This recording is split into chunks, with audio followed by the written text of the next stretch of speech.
नमस्कार जनसंवाद में आपका स्वागत है दोस्तों। आज 19 अक्टूबर फटाफट ब्रेकिंग न्यूज निकल के एक एक करके आपको विस्तार से बताएंगे। दोस्तों पहली बड़ी खबर निकल के आई है जहां इजराइल के खिलाफ मुस्लिम देशों ने एकजुट कर दिया स्ट्राइक। हुक्का पानी बंद करने का ऐलान कल मुस्लिम देशों ने प्रस्ताव किया पास। अब कारोबार होगा बंद, ना तो तेल की होगी सप्लाई, ना ही गैस और ना ही राजदूत रहेंगे। अब दूसरी खबर में आपको बताएंगे अमेरिका के कई शहरों में हुए ताबड़तोड़ हमले। अमेरिका को कई देशों में मुस्लिम देशों में झेलनी पड़ रही है मुश्किलों का सामना। तीसरी खबर में आपको बताएंगे आखिरकार इजराइल को लगा तगड़ा झटका, हमास ने एक बार फिर से किया रॉकेट अटैक, बताएंगे इसके बारे में। और इस बीच अमेरिका के बीच बड़ी खबर निकल के आई है जहां यूनिस खान गाजा शहर में अल अहस्टी हॉस्पिटल में इजराइल ने किया था हमला, हुआ बड़ा खुलासा। मध्य प्रदेश चुनाव को लेकर आई कुछ एक बड़ी खबर और बिग ब्रेकिंग जहां मोदी ने कैसे जिम्मेदार ठहरा दिया है इजराइल को, ये भी हम आपको बताएंगे। दोस्तों इस हमास युद्ध के बीच आखिर पिछले 24 घंटे में कितने लोगों की हुई है मौत, वो हम आपको बताएंगे। और बाइडेन ने क्या कुछ कर दिया है ऐलान। लेकिन इससे पहले छोटा सा अगर आपने चैनल को सब्सक्राइब नहीं किया तो पल पल के अपडेट के लिए चैनल को सब्सक्राइब करना ना भूले।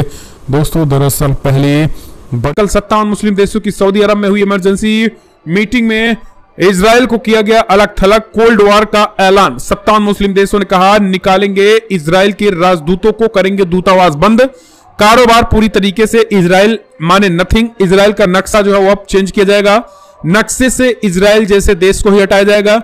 सऊदी अरब समेत यूएई और कतर ने भी कहा कि इजराइल से तोड़ेंगे संबंध। सबसे बड़ी बात यह है कि अब ना तो तेल ना तो गैस, हुक्का पानी इजराइल का बंद, हुआ बड़ा फैसला। दरअसल कल आपको बता दें 57 मुस्लिम देशों ने बड़ी बैठक की। हॉस्पिटल पर हमले के बाद मुस्लिम देशों की हुई इस बैठक ने इजराइल को तगड़ा झटका दे दिया है। इजराइल का हुक्का पानी बंद करने के लिए गैस की सप्लाई से लेकर के तेज तेल की सप्लाई तक, कारोबार से लेकर व्यापारिक रिश्ते तक मुस्लिम देशों ने सब कुछ तोड़ने का ऐलान कर दिया है। इतना ही नहीं, ईरान ने यह भी सुझाव दिया है कि इन अपने देशों में इजरायली दूतावास को भी पूरी तरीके से बंद कर दिया जाना चाहिए और इजरायली जो दूतावासों को बंद करके इजरायली राजदूतों को जो है उनके देश भेज देना चाहिए। जैसा कि आपको बता दें कल कई देशों ने किया है। कल कई मुस्लिम देशों ने जो है वो हॉस्पिटल पर हमले के बाद उन्होंने दूतावास पर आग लगा दी और राजदूत को तत्काल देश छोड़ने का आदेश दे दिया है। आपको बता दें अब इस बीच ईरान के विदेश मंत्री ने बैठक में स्पष्ट कर दिया कि सभी देश एकजुट होकर अगर हम सीधे तौर पर यानी डायरेक्ट अगर मिलिट्री और वेपन से अटैक इजराइल पर नहीं कर पा रहे हैं तो हमें कोल्ड वॉर करना चाहिए। जो कोल्ड वॉर चाइना और अमेरिका में चल रहा है सैंक्शन प्रतिबंधों को लेकर के, वही कोल्ड वॉर हमें जो है वो इजराइल पर करना चाहिए। और इजराइल को अलग थलग करने के लिए हमें पूरी तरीके से उनके सामान को प्रतिबंध करना चाहिए और हमें उनके 1 करोड़ लोगों को सामान देने की जरूरत नहीं है। दुनिया में भारी जनसंख्या है, हम दुनिया के दूसरे मुल्क में जो है वो अपने सामान को देंगे, लेकिन इजराइल में देने की जरूरत नहीं है। यानी व्यापारिक आयात और निर्यात को रोकने पर पूरी तरीके से विचार बन गया है और कई प्रस्ताव पास किए गए हैं जिसमें आयात निर्यात भी बंद उनमें से एक है। इतना ही नहीं, तेल की सप्लाई भी उन्होंने कहा है कि अगर 1 करोड़ लोग तेल की सप्लाई हमसे नहीं लेंगे तो फिर हमारे तेल का व्यापार ठप नहीं होगा, हम मरेंगे नहीं। गैस की सप्लाई को भी कतर ने कहा हम इसको पूरी तरीके से बंद करेंगे। इतना ही नहीं, ईरान ने यह भी प्रस्ताव इसमें पास किया गया है कि पूरी तरीके से जो है वो अब सीधे तौर पर अब राजदूतों को भी मुस्लिम देश अपने इजराइल से निकाले, वरना ये फिलिस्तीन ही नहीं इस्लाम का अपमान होगा। जिस तरीके से अल-अक्सा मस्जिद पर इजराइल ने कब्जा कर रखा है, ऐसे में अगर हम इजरायलियों को यहां पर अपने देश में राजदूतावास के तौर पर रखेंगे तो ये अपमान है। तो 57 मुस्लिम देशों की बैठक में एक चीज क्लियर कर दिया गया है कि इस हमले से इजराइल ने अपने पैर पर पूरी कुल्हाड़ी मार दी है। भले ही डायरेक्टली युद्ध में मुस्लिम देश ना कूद रहे हो, लेकिन अब हुक्का पानी बंद करने का ऐलान कर दिया है। एक और खबर निकल के आई है दोस्तों, दुनिया भर में कई देशों में मुस्लिम अमेरिकी ठिकानों पर हुए हमले। बड़ी खबर निकल के आई है, खुल करके जो बाइडेन ने इजराइल का समर्थन कर दिया। कल जो बाइडेन इजराइल पहुंचे जहां उन्होंने हमास को एक आतंकवादी संगठन कहते हुए हॉस्पिटल पर हुए हमले को क्लीन चिट दे दी और इजराइल को कहा कि फिलहाल इनका रोल नहीं है और हमास जैसे आतंकी संगठन को नस्तनाबूद करना जरूरी है। और उन्होंने इजराइल का समर्थन करते हुए कहा है कि अगर और हथियारों की जरूरत पड़ी तो हम इजराइल को और हथियार मुहैया कराएंगे। इन सब के बीच आपको बता दें अब सबसे बड़ी खबर यह निकल के आई है कि जिसके बाद से मुस्लिम देशों में अमेरिकी ठिकानों पर भी हमले हो गए हैं और सुपर पावर की हवा निकल गई है। यहां तक मुस्लिम देश ही नहीं, कई और देश अफ्रीकी देशों से लेकर जापान तक ने पूरी तरीके से अब अमेरिका का साथ छोड़ दिया है। आपको बता दें अफ्रीकी देशों ने, यहां तक कि भारत ने भी अब फिलिस्तीन का पहले समर्थन किया था और अब जो है वो हमले का भी विरोध भारत ने भी करना शुरू कर दिया। जापान ने भी गाजा पट्टी में हुए हमले का पुरजोर विरोध कर दिया है।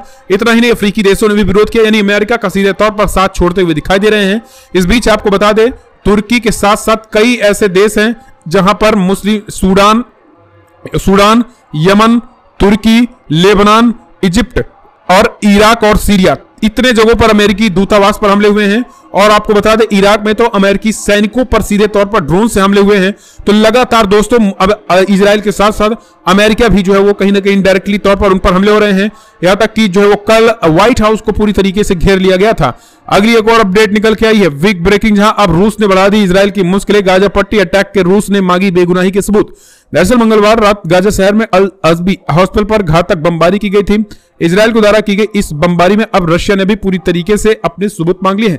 रूस ने कहा है कि इस हमले के पीछे सीधे तौर पर इजराइल का हाथ है, और अगर इजराइल का हाथ नहीं है तो वो पूरी तरीके से नक्शा दिखाएं और सैटेलाइट इमेजेस, सैटेलाइट के जरिए अपनी बेगुनाही का सबूत दें कि आखिरकार वो इस हमले के पीछे जिम्मेदार नहीं है, वरना ये वार क्राइम होगा और इजराइल के खिलाफ केस चलना चाहिए इंटरनेशनल कोर्ट में। जिस तरीके से उन्होंने अपराध किए हैं, इजराइल बेंजामिन नेतन्याहू को जो है वो वादी बनाया जाना चाहिए। इस तरीके से रूस जबरदस्त भड़क गया है।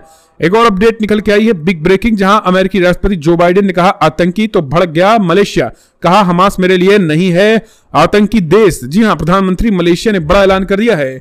दरअसल दोस्तों आपको बता दें, मुस्लिम देश मलेशिया ने खुल करके हमास का समर्थन कर दिया है और आतंकी कहे जाने पर बाइडेन समेत लोगों को लताड़ लगाई है। उन्होंने कहा है कि हमास कोई 1 या 2 या 5 या 10 लोगों का संगठन नहीं है, 50,000 एक मिलिट्री की तरह हमास काम करता है और यह मिलिट्री की तरह एक फ्रीडम फाइटर है। अगर किसी भी देश पर कोई कब्जा करेगा तो वहां की एक सेना होती है। क्या उस सेना को लोग आतंकवादी कहेंगे?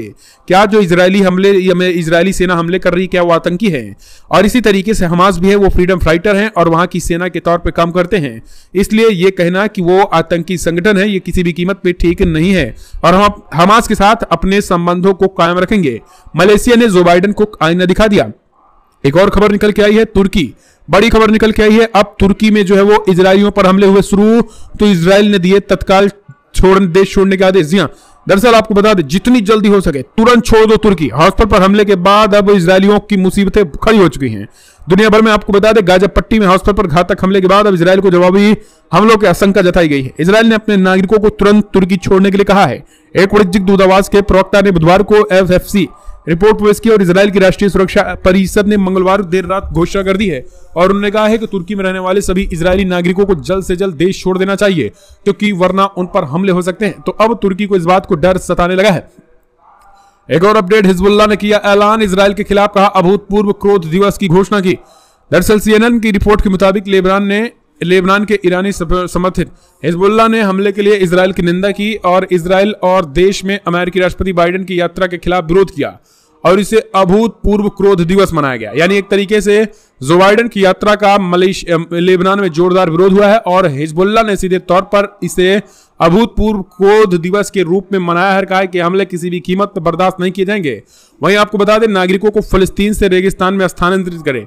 मिस्र ने इजराइल को नई चीजें कही। उन्होंने कहा है कि इजराइल अपने जो रेगिस्तान है वहां जो है वो फिलिस्तीन के नागरिकों को वहां रहने ठिकाने दें, तब जो है वो ऑपरेशन चलाए उत्तरी गाजा में।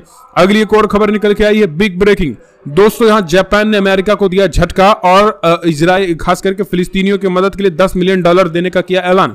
जी हां, बड़ी खबर निकल के आई है दोस्तों, आपको बता दें जहां फिलिस्तीनियों की मदद में सीधे तौर पर ऐलान कर दिया है। जापान ने कहा है जिस तरीके से फिलिस्तीनियों का जीनोसाइड हो रहा है, हम पूरी तरीके से गाजा के लोगों का समर्थन करते हैं। गाजा के लोगों की मदद के लिए जापान $10 मिलियन देने का ऐलान कर दिया है। गाजा के लोगों की मदद के लिए जापान $10 मिलियन देने का ऐलान कर दिया और इतना ही नहीं, उन्होंने कहा है कि आगे भी हम देते रहेंगे। जापान ने यह भी कहा है कि तत्काल इस युद्ध को इजराइल को रोक देना चाहिए और इजराइल को रोक करके स्वयं जो है वो मानवता के खिलाफ नहीं जाना चाहिए। और आपने अपने बचाव किया, ये ठीक है, लेकिन इस तरीके से युद्ध ठीक नहीं है। एक और खबर निकल के आई है दोस्तों, बिग ब्रेकिंग, खतरे में 2 दर्जन से ज्यादा यूरोपीय देश, टेंशन में फ्रांस के राष्ट्रपति मैक्रों ने दिए बड़े आदेश। जी हां, बड़ी खबर निकल के आई है। आपको बता दें फ्रांस में फिलहाल हमलों का डर सता रहा है। फ्रांस में जो है वो हमलों का डर सता रहा है, जिसको देखते ही एयरपोर्ट की सुरक्षा बढ़ा दी गई है। फ्रांस के राष्ट्रपति इमैनुअल मैक्रों ने बड़ा बयान दिया। उन्होंने कहा 2 दर्जन से ज्यादा यूरोपीय देशों पर इस्लामिक आतंकवाद का खतरा मंडरा रहा, यह सभी इस समय खतरे में है। अल्बानिया दौरान के दौरान प्रेसिडेंट मैक्रों ने यह बातें कही हैं। पिछले दिनों फ्रांस में एक टीचर की हत्या कर दी गई थी और उधर बेल्जियम में 2 फुटबॉल फैंस की मौत को घाट उतार दिया गया। पेरिस के एक फ्रेंच एंटी टेररिज्म प्रोसिक्यूटर ने मंगलवार को कहा है कि 13 अक्टूबर को शहर में हुई घटना जो आतंकी घटना थी और यही कारण है कि आपको बता दें फिलहाल एक हमले भी जो है फ्रांस में अटैक के जो वो हमले हुए थे, अटैक की सीधे तौर पर अटैक होगा, जिसको देखते हुए फिलहाल फ्रांस ने पूरी तरीके से सुरक्षा बढ़वा दी है। एक और अपडेट निकल के आई है जहां हाँ, यह हमारे लिए भी मुश्किल घड़ी है। अमेरिकी जनता इजराइल संग खड़ी है। बाइडेन ने दिखाया दम। बाइडेन ने पहुंचकर फिलहाल इजराइल के समर्थन का ऐलान कर दिया, लेकिन इधर मोदी ने आईना दिखा दिया और जिम्मेदारों पर कड़ी कार्रवाई करने का ऐलान कर दिया है। हालांकि इजराइल कह रहा है कि उसने हॉस्पिटल पर हमला नहीं किया है और सीधे तौर पर बेंजामिन नेतन्याहू को जो है वो जो बाइडेन ने भी क्लीन चिट दे दी है। हालांकि आपको बता दें, अमेरिका ने कल जो है वो काफी लंबा भाषण दिया और यानी कुल मिलाकर पूरा समर्थन दे दिया है रक्षा, सुरक्षा और हथियारों से सब तक। तो ये चीजें हैं। अगली एक और अपडेट निकल के आई है दोस्तों, बिग ब्रेकिंग, जहां बेंजामिन नेतन्याहू को लगभग 80% इजरायली नहीं चाहते हैं कि ये रहे पीएम। जी हां, बड़ी खबर, अब अंतर विरोध शुरू हो चुका है बेंजामिन नेतन्याहू के खिलाफ। तो ये एक बेहद बिग ब्रेकिंग, समझिए इस बात को। हमास पर हमले के बीच बेंजामिन नेतन्याहू के खिलाफ इजराइल में ये असंतोष दिखाई देने लगा है। गाजा के एक हॉस्पिटल में हवाई हमले को लेकर के पहले ही इजरायली सेना मुखिया दुनिया के निशाने पर है और इस हमले के एक झटके में 500 लोगों को मौत के घाट उतार दिया। अब इजराइल के पूर्व पीएम ने ही नेतन्याहू के खिलाफ मोर्चा खोल दिया है। यहूदी ऑलमार्ट का आरोप है गाजा पट्टी में हमास के बढ़ते वर्चस्व के पीछे नेतन्याहू, और उन्होंने यह भी दावा किया है कि देश के 80% लोग उन्हें बाहर करना चाहते हैं। तो सीधे तौर पर उन्होंने एक तरीके से देखा जाए तो ये तगड़ा झटका जो है वो लग रहा है नेतन्याहू को एक के बाद एक। अगली एक और अपडेट, हमास का समर्थन करने वाले प्रवासियों को यूएस में नहीं मिलेगी एंट्री। डोनाल्ड ट्रंप ने किया मुस्लिमों पर बैन लगाने का वादा।